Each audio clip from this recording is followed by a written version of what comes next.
Good morning, everybody. 50% of my talk covered by Dr. Rajiv. So I think I have to skip few of the... When I was there in a postgraduate from SCB Medical College, which is a government medical college, huge rush of patients. First thing, any patient comes with chest pain and ST elevation, first put the oxygen, because a government hospital, we have to immediately put the oxygen. Started with that. Then when I entered my diploma cardiology from NIMS, then I started, my professor Sai Shankar sir told, no, first you read the Brown world. At that time only recently it came. Avoid oxygen in a patient with acute myocardial infarction unless until some indications are there. So oxygen therapy is suspected in myocardial infarction. No benefit with supplementation oxygen if saturation is above 92% in acute MI or suspected MI. So this is what the ambient oxygen and oxygen, if you give oxygen, that is harmful to the acute MI. The summary is oxygen administration, class 1 indication if the saturation is less than 90. This is the indication. Second, how my practice has been changed because of these trials. Management of perioperative bridging anticoagulation in patient fibrillation. So what I did before, perioperative management of anticoagulation is challenging, as a physician must consider the risk of stroke, systemic embolization and perioperative bleeding. Prior to bridge trial, perioperative bridging anticoagulation in patient with requiring interruption of the warfarin remained unclear. Whether to stop warfarin perioperative or before operation, it's not clear. Now this bridge trial very clearly shows that if you stop warfarin, and if you start low molecular weight heparin, minor to low risk bleeding procedure, 12 to 24 hours post-operatively you can start again. Stop it 5 days before warfarin, and low molecular weight heparin begin 3 days pre-op, and in a minor to low risk 12 to 24 hours you start it. And low molecular weight heparin continued until INR is more than 2, you can overlap. So that is what the bridge trial shows, that it shows the primary outcome and secondary outcome. If you give low molecular weight heparin, it's beneficial. So should we start perioperative high dose of beta blocker? This is the third trial which everybody has talked about beta blocker. Now the beta blocker, one of the trials shows that high dose of beta blocker is good or bad. They have compared intervention of metoprolol versus placebo, given 100 milligram 2 to 4 hours pre-operatively and 6 hours after surgery, and day after surgery 30 days patient received 200 milligram of steady dose. Dose decreased to 100 milligram daily if the patient become hypotensive or bradycardia.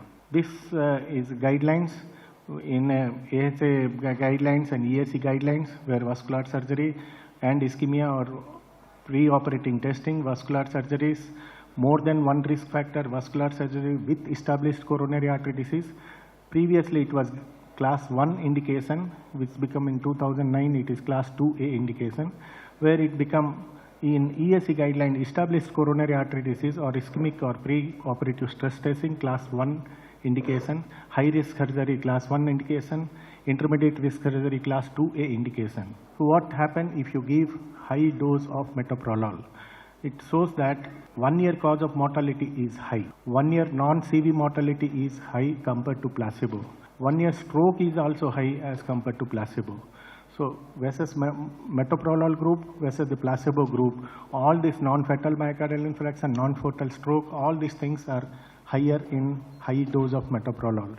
The implication or the conclusion, POISE results suggest 1 year, every 1,000 patients having non-cardiac surgery, metoprolol CR would prevent 12 patients from experiencing the myocardial infarction, from 6 from undergoing cardiac revascularization, but result in excess 13 deaths and 6 strokes.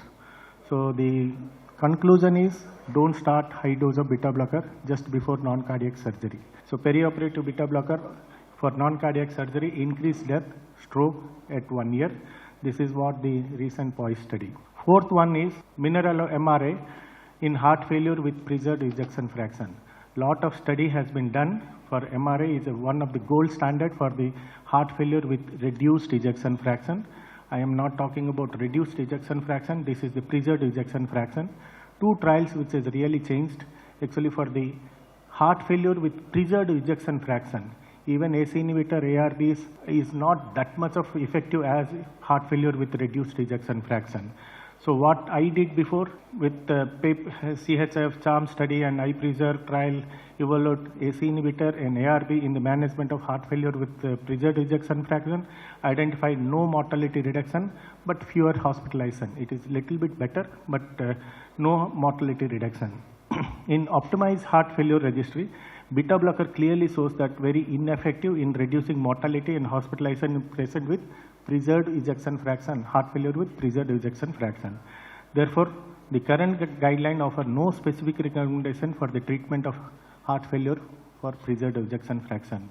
So now the recent trials like TopCat and LDOS DHF trial, which very clearly shows that new insight into the role of MRA in the management of heart failure with the preserved ejection fraction.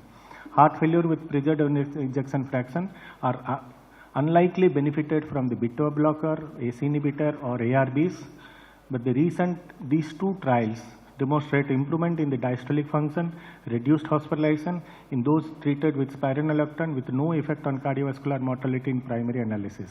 This is the TopCat study where they have analyzed placebo versus spironolactone group.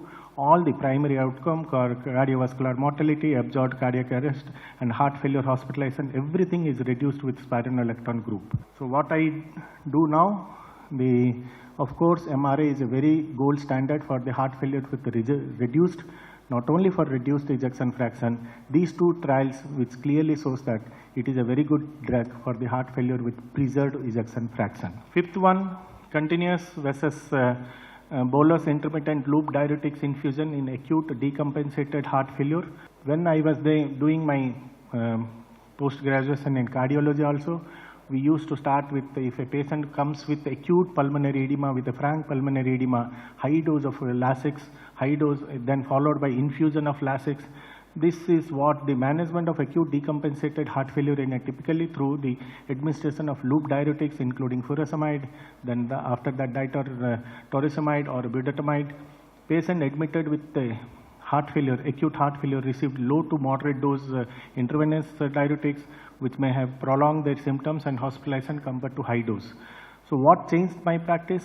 This is the dose study, dose trial, which comparing intravenous low dose versus intravenous high dose loop diuretics and intermittent bolus also with continuous infusion. They have compared. Overall, no significant difference among all the groups. Patient symptoms, creatinine, high dose group had greater diuresis when transient increase in creatinine. So if you give high dose of Lasix with a continuous infusion of Lasix, definitely the creatinine value will increase. This is what the proportion of worsening renal function, high versus low dose. It very clearly shows that high dose if you give the worsening of renal function and rise of creatinine. Death, rehospitalization and the hospitalization, the continuous versus the high dose versus the low dose, definitely high dose has got higher mortality, higher hospitalization. And the conclusion is there is no statistically significant difference in global symptoms, relief or change in renal function at 72 hours or either. The bolus versus the continuous infusion, low intensity versus the high intensity. The conclusion is there is no evidence of benefit of continuous infusion compared with bolus, means the dose QID, TID or BID dose on the secondary endpoint. Despite transient change in renal function, there is no evidence of secondary risk of clinical event 60 days associated with the high intensity strategies. So high intensification like 2.5 into oral dose was associated with trend towards the greater improvement in the multiple domain. Like if you give high dose, symptoms relief will be there, weight loss and net volume loss, proportion of free from sign of congestion and reduced NT-proBNP. What I do now, there is no significant difference between the intravenous low dose versus the high dose with respect to efficacy and safety. The equivocal result between the bolus and the continuous infusion suggests no significant advantage to either route. We do not recommend routine infusion of loop diuretics as there is no benefit. This is the sixth one, myocardial infarction in women without obstructive coronary disease. One of my sister, actually 29 years, she came with chest pain. We did the ECG, shows that extensive ST elevation, acute ST elevation MI. But this is what I did before. Women with myocardial infarction with a twofold higher rate of non-obstructive coronary artery disease, defined less than 50% stenosis in angiogram. In past, etiology of myocardial infarction in these women were unclear. As such, it was my practice that many other cardiologists to offer reassurance to women with myocardial infarction in spite of ST elevation in ECG, in spite of after getting the angiogram report where the non-significant coronary artery, only left is few drugs and reassurance. Presumably we may think that it is because of vasospasm. Now what changed my practice? This few of the trials published in Circulation investigating the mechanism of myocardial in women without obstructive coronary artery disease. Conclusion was the plaque rupture is a common cause of myocardial infarction with non-obstructive CAD among women. Further, in women with the CMRI abnormality with no plaque disruption in IVUS, vasospasm, embolism or mixed spontaneous coronary artery dissection may be the potential etiology in women with myocardial infarction. The plaque rupture is common in myocardial infarction in women without obstructive coronary artery disease, as may occur in angiographically normal segment.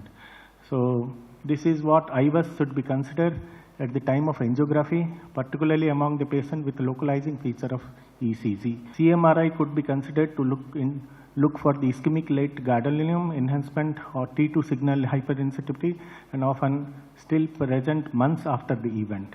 I routinely consider statin and aspirin in patients without obstructive coronary artery disease, particularly in those with mild luminal irregularities. I strive to determine the etiology of myocardial infarction in women with prognosis and management may vary widely, and spontaneous coronary artery dissection is often missed on initial review of the angiogram. So I prefer to go again and again, see whether I have missed anything in angiogram. Sixth one, rivaroxaban for the thromboprophylaxis after hospitalization of medical illness. Medically ill patients who were increased risk of venous thromboembolism, improved score of 4 or higher, or the score of 2 or 3 plus plasma D-dimer more than twice upper limit. This is they have taken as a category, and at hospital discharge to either once daily rivaroxaban at the dose of 10 milligram or placebo for 45 days they have given. The conclusion of this trial, rivaroxaban did not significantly reduce the composite symptomatic thromboembolism or VTE related death in at-risk medically ill population post-hospital discharge. Secondary outcome revealed 56% reduction in symptomatic VTE and 27% reduction in symptomatic VTE. And the rivaroxaban 10 milligram in subject without significant renal impairment appeared more effective than reduced dose of subject in moderate renal impairment. The incidence of major bleeding with rivaroxaban was low, with no significant increase in major clinical fatal bleeding. So we believe there is a filling pathway forward approval. So what I do now, rivaroxaban given to medical patient with a high risk, improved score more than 6 or 2 to 3 winner for 45 days after hospital discharge for a high risk group, was not associated with significantly low risk of symptomatic venous thromboembolism and death due to venous thromboembolism than placebo. So the role of rivaroxaban also negative versus placebo.